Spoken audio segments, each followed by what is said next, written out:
कनैलवा के फुलावा मैया भवानी अड़उलवा शिव गुरु आई कनैलवा के फुलावा मैया भवानी अड़उलवा बड़ा रे श्रद्धा से चर्चा बैठवानी शिवा गुरु बैठी न मनवा मारी बड़ा रे श्रद्धा से चर्चा बैठवानी शिवा गुरु बैठी न मनवा मारी कुश के चटैया शिष्या हो में नाली आइलो यही से बैठिला मनवा मारी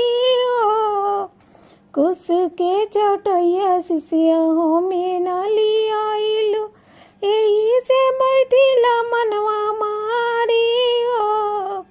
भंगिया दतुरवा शिष्या हो में ना चढ़ावालो यही से बैठिला मनवा मारी बेल पत्थर कनाइल फुलवा चढ़ावालो यही से बैठिला मारी बड़ा रे श्रद्धा से चर्चा बैठावानी शिवा गुरु बैठी मनवा मारी बड़ा रे श्रद्धा से चर्चा बैठावानी मिर्गा के छलवा शिष्या हो में न चढ़ावालो यही से बैठिला मनवा मारी मिर्गा के छलवा शिष्या हो में न चढ़ावालो यही से बैठिला मनवा मारी भंगिया के गोलवा शिष्या भगवान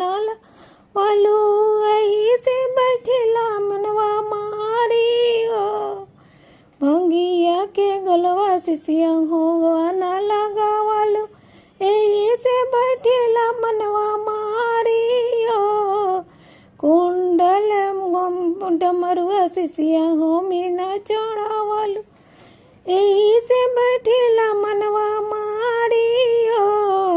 शिव गुरु आवे कनैलिया के फुलावा मैया भवानी अड़उलवा छत चंदन शिष्या हो में न चढ़ावालो यही से बैठिला मनवा मारी हमरा के शिष्या तो आरती उतारलो यही से बैठिला मनवा मारी शिव गुरु आई कनैलिया के फुलावा मैया भवानी